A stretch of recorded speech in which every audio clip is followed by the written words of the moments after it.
Yuk kita masuk ke dalam alur ceritanya. Halo Sobat Noba, melanjutkan cerita dari episode sebelumnya ya. Semoga kalian suka. Pada saat ini ada dua pria hendak bergegas ke dalam gua cahaya ajaib. Namun mereka juga tertarik dengan suara derap langkah dari belakangnya dan menoleh. Dan kedua sosok di belakang mereka tidak lain adalah Raja Roh dan Ning Yao yang baru saja tiba. Tatapannya dingin, keduanya juga berhenti di depan gua ajaib. Jawab pertanyaanku, apakah ada warisan token iblis abadi di gua ini? Ucap Raja Roh Tiansun, suaranya mengandung niat membunuh. Cuy, siapa kamu? Beraninya kamu berbicara tidak sopan seperti ini. Ucap dua pria itu merespon dengan marah. Ho, kalau begitu apakah ini sopan? Ucap Raja Tiansun, tangannya terulur ke depan dan menunjuk ke arah dua pria itu. Kedua pria itu langsung terkejut. Mereka tidak bisa bergerak dan detik berikutnya banyak lubang darah muncul di tubuhnya. Raja Roh Tiansun mengambil langkah ke depan, kemudian mencengkeram satu kepala pria tersebut. Adegan ini disaksikan oleh kerumunan orang di kejauhan, dan tatapan mereka juga menunjukkan ketakutan. Sedangkan untuk satu pria lainnya, dia mencoba melarikan diri ketika melihat rekannya di ambang kematian. Namun yang tidak dia sadari adalah seekor ular yang panjangnya setengah lengan dan setebal ibu jari melingkari tubuhnya. Kemana kamu akan pergi? Ucap Raja Roh Ning Yao mendengus dingin. Saat pria itu berniat melarikan diri, ular berbisa yang tumbuh dari lengan Ning Yao menggigit lehernya dengan keras. Tiba-tiba terdengar jeritan nyaring. Racun hijau dengan cepat menyebar, dan bintik-bintik hijau yang tak terhitung jumlahnya muncul dari tubuhnya. Di sisi lain, ketiga patria klan dari bintang ungu yang memimpin Xiaoyan sebelumnya masih ada di kejauhan. Mereka bertiga duduk di kompas terbang dan menonton adegan yang terjadi di depan gua ajaib. Sungguh tindakan yang kejam. Aku ingat bahwa kedua orang yang dibunuh itu termasuk anggota dari bintang superstar cemerlang. Kekuatannya sudah mencapai jajaran keabadian kaisar yang kuat. Namun mereka sebenarnya tidak punya kekuatan untuk melawan di depan kedua orang asing itu. Baru-baru ini ada begitu banyak orang kuat yang muncul di dunia iblis kuno. Termasuk dua orang asing ini, aku khawatir bahwa mereka merupakan penjajah dari dunia lain. Ucap Chen Dongming, matanya tertuju pada dua sosok di sisi kejauhan. Dia bisa merasakan momentumnya yang kuat. Bahkan jika dia mencoba yang terbaik sekalipun, akan sulit untuk bersaing dengan mereka. Saudara Jin, apakah itu berarti kedua orang ini bukan dari dunia iblis kuno? Ucapan Feng Xiang. Bagaimana kalau kamu pergi dan bertanya langsung? Ucap Jin Dongming berkata dengan marah. Jelas dia sedikit kesal dengan pertanyaan yang berulang itu. Kalau begitu, apakah pria yang mengatakan dirinya sebagai Xiao Tuo itu juga berasal dari dunia lain? Bukan dari klan kebencian yang asli? Ucap Wan An yang selalu diam juga membuka mulutnya dan berkata dengan serius. Aku juga berpikir begitu. Hal ini harus segera dikonfirmasi.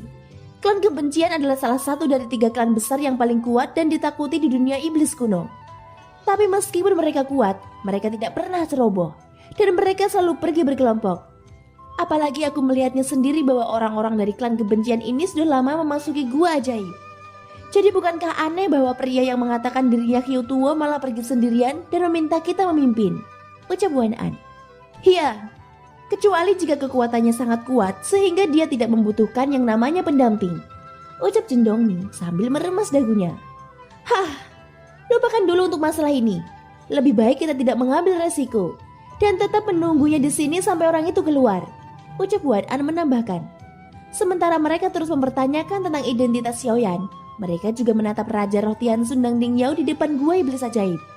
Dari kelihatannya, kedua orang asing ini ingin menggunakan orang lain sebagai petunjuk sebelum memasuki gua ajaib. Ucapan Feng Xiang. Seperti yang mereka katakan, kedua Raja Roh masih sangat asing dengan dunia dewa iblis kuno. Tujuan mereka datang ke sini untuk mencari peluang dan keberuntungan untuk menerobos keabadian dewa. Mereka dulunya adalah keabadian dewa yang kuat. Jadi mereka tahu dengan jelas peluang apa yang dibutuhkan untuk kembali ke puncaknya lagi. Setelah mereka memasuki dunia iblis kuno, kemudian mereka belajar tentang gerbang kuno di bintang superstar cemerlang. Dan hanya mereka yang memiliki token iblis abadi yang berhak memasuki gerbang kuno. Pada saat ini Raja Roh Tiansun menggelengkan kepalanya setelah melakukan metode melacak ingatan. Orang ini benar-benar tidak tahu apa-apa. Ucap Raja Roh Tiansun. Sepertinya kita hanya bisa memasuki gua ini. Dari ingatan yang aku dapatkan darinya, gua ini memiliki banyak bahaya. Jadi kami harus lebih berhati-hati. Ucap Tiansun berkata dengan serius. Ning Yao juga menganggukkan kepalanya. Dia terlihat sangat garang. Tidak terlihat lembut seperti wanita pada umumnya. Bahkan ada perasaan jijik di setiap gerak-geriknya. Setelah keduanya berkomunikasi, mereka menggerakkan tubuhnya dan melangkah masuk ke dalam gua ajaib yang berisi cahaya. Scene berganti ke tempat Xiaoyan di dalam gua. Medan di dalam gua ajaib tidak serumit yang dibayangkan. Beberapa bagian mengarah ke jalan yang terpadu. Xiaoyan tidak buru-buru pergi di kedalaman, melainkan mengamati daerah sekitarnya terlebih dulu. Ini karena dari informasi yang dia peroleh, kemungkinan ada warisan di gua ini sangat rendah. Tempat ini sangat berbahaya. Oleh karena itu Xiaoyan tidak berani mengambil langkah dengan gegabah. Setelah beberapa saat kemudian, Xiaoyan mendengar gerakan datang dari dalam gua. Xiaoyan segera bersembunyi di samping dan melihat sekelompok orang berjumlah sekitar 7 atau 8. Mereka mengenakan jubah yang sama dan menyapu di kedalaman gua. Klan kebencian? Mungkinkah 8 orang ini berasal dari salah satu 3 klan besar yang dibicarakan 3 patriark itu? Ucap Xiaoyan mengangkat alisnya sedikit. Kalau begitu aku ingin tahu apakah Kyoto Yuan termasuk dalam klan kebencian ini. Sekarang klan leluhur iblis abadiku terluka parah. Jika bukan karena api abadi yang menstabilkan darahnya, klan ini pasti sudah lama runtuh dan sekarang tidak dapat dihindari untuk membentuk kembali tubuhnya. Tetapi jika Kyoto Yuan benar-benar salah satu dari 3 klan besar di dunia iblis kuno, identitas klanku mungkin sangat berguna. Ucap Xiaoyan tampak berpikir. Kemudian cahaya terang muncul di matanya. Membentuk kembali tubuh akan mengubah garis keturunan. Jika aku kembali ke klan kebencian sebagai leluhur ke-12, selama klan kebencian menanggapinya dengan serius, mereka pasti akan berusaha semaksimal mungkin untuk memulihkannya. Ucap Xiaoyan sudah mempunyai rencana dalam pikirannya. Namun tepat ketika Xiaoyan berencana mengikuti 8 orang dari klan kebencian, tiba-tiba terdengar 2 suara angin pecah lainnya di belakang. Aura yang sangat kuat itu membuat Xiaoyan sekali lagi menggunakan kekuatan jiwanya untuk menyembunyikan auranya. Dia menyaksikan 2 sosok bergegas masuk dengan kecepatan tinggi. Gua ini sangat luas dan gelap. Saat 2 sosok itu mendekat, tatapan Xiaoyan yang awalnya biasa-biasa saja langsung berubah menjadi dingin. Ini sebenarnya Tianxun dan Ningyao, gumam Xiaoyan. Bahkan Xiaoyan tidak menyangka akan bertemu mereka secepat ini. Xiaoyan bersembunyi di kegelapan. Untuk sementara dia tidak melakukan tindakan apapun.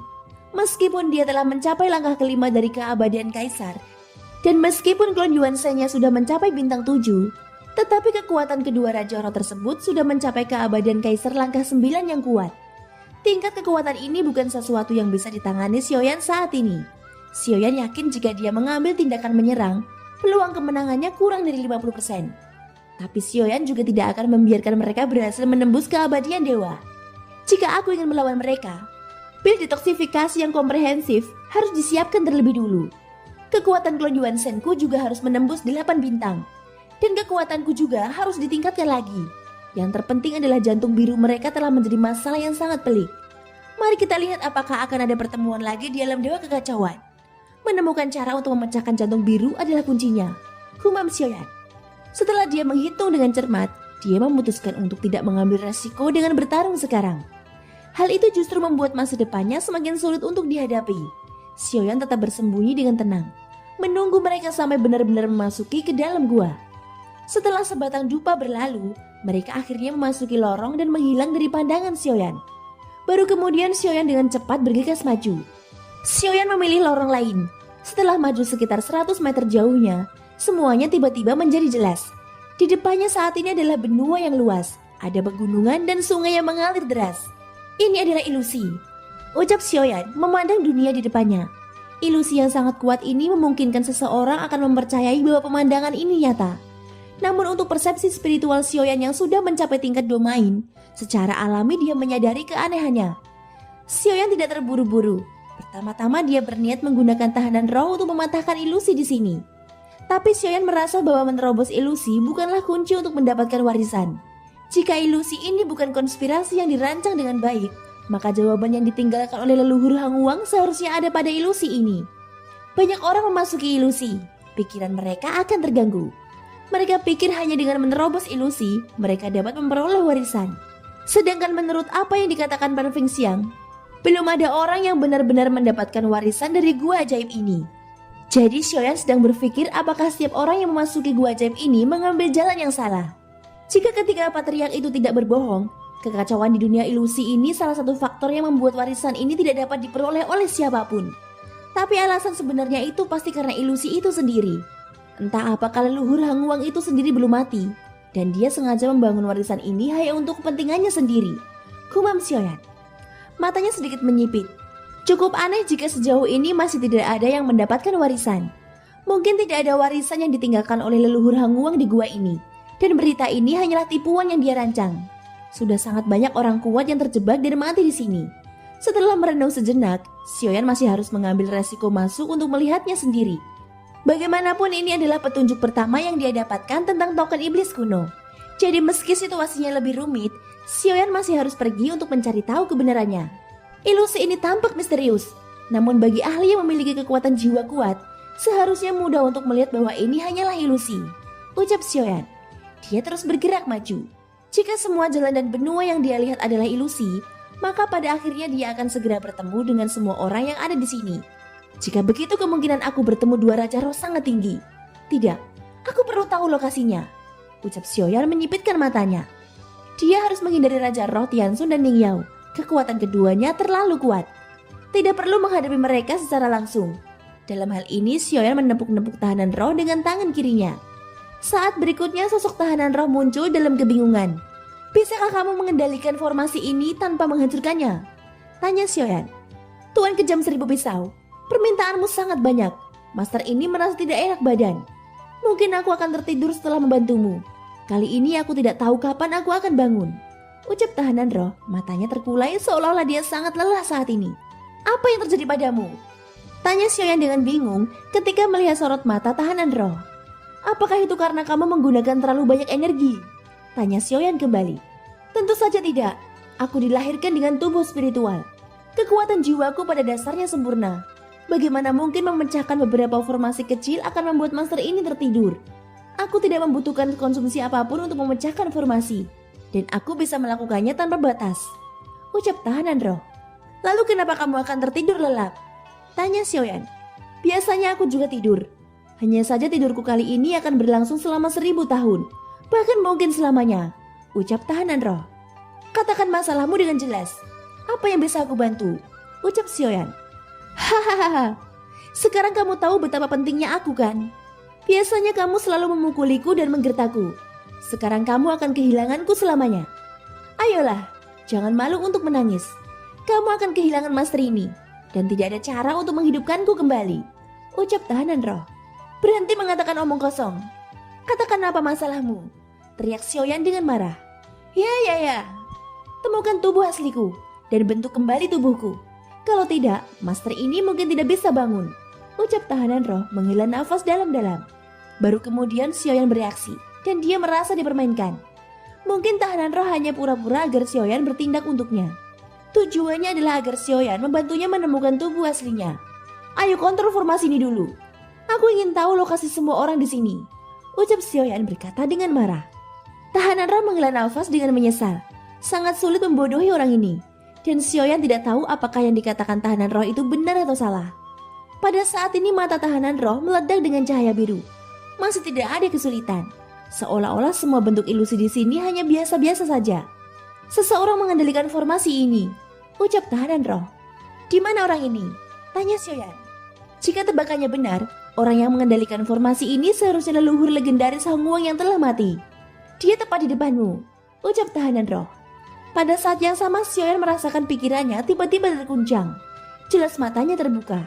Namun sepertinya kini dia baru saja benar-benar membuka matanya. Pada saat ini lingkungan sekitar berubah menjadi kegelapan lagi. Saat Sioyan mengangkat kepalanya, perasaan jantung berdebar-debar langsung menyelimuti dirinya. Dia melihat sekelilingnya, ada banyak sosok berdiri tegak dengan mata tertutup. Dan orang-orang ini adalah mereka yang memasuki gua ajaib. Posisi mereka tertata rapi. Tanpa kecuali semua terbungkus benang hitam yang tak terhitung jumlahnya. Benang masih berliku seolah membungkus semua orang menjadi kepompong. Sudah lama sekali sejak ada orang yang terbangun, aku tidak menyangka masih ada satu orang yang bisa terbangun dari ilusiku. Sepertinya bakat anak laki-laki ini sangat bagus. Hahaha, ucap sebuah suara tua. Di depan sosok-sosok yang jatuh ke dalam ilusi ini, ada sebuah platform kecil yang mengambang. Dan ada seorang lelaki tua sedang duduk bersila. Kekuatan jiwa di tingkat domain Sioyan menyebar. Ada 1000 orang di sini. Dan yang terlemah adalah Dewa Bintang 5. Sedangkan tidak sedikit orang kuat yang sudah mencapai keabadian Kaisar. Namun tidak ada dari mereka yang lolos dari ilusi. Bahkan Xion saat ini merasa bahwa kekuatan keabadian di tubuhnya ditekan oleh sesuatu kekuatan. Jelas garis hitam ini bukanlah garis hitam biasa, tapi itu mengandung sengatan racun. Awalnya aku pikir akan membutuhkan banyak waktu dan usaha untuk menemukanmu, tapi tanpa diduga kita akan bertemu secepat ini. Bagaimana menurutmu? Leluhur Hangwang, ucap Xion mengungkapkan senyum jahat di sudut mulutnya. Kebanyakan orang pasti ketakutan saat melihat pemandangan ini, dan kebanyakan dari mereka akan memilih mundur secepat mungkin. Tapi Xion tidak melakukannya. Sebaliknya dia mengangkat kepalanya untuk menatap lelaki tua di peron. Itu adalah sebuah nama dari masa laluku. Setelah aku menerobos keabadian dewa, aku harus memilih nama yang lebih baik. Ucap orang tua itu juga mengungkapkan senyum dingin. Menjebak orang-orang ini ke dalam ilusimu, dan menyerap paksa energi orang-orang ini ke dalam tubuhmu. Dengan metode tercela seperti ini, bisakah kamu menganggapnya sebagai terobosan keabadian dewa? Ucap Xion sambil mencibir. Adik laki-laki, apakah kamu sadar dengan apa yang kamu ucapkan? Ini adalah wilayahku. Bahkan jika kamu kuat secara fisik, jika aku ingin kamu mati di sini, itu akan semudah membalikan telapak tangan. Apakah kamu tidak percaya? Ucap leluhur Hangwang langsung marah. Rasa penindasan yang kuat tiba-tiba menyelimuti Xion. Thank you guys sudah mendengarkan ceritaku sampai akhir. Ikutin terus kelanjutannya ya. Sampai jumpa dan bye-bye.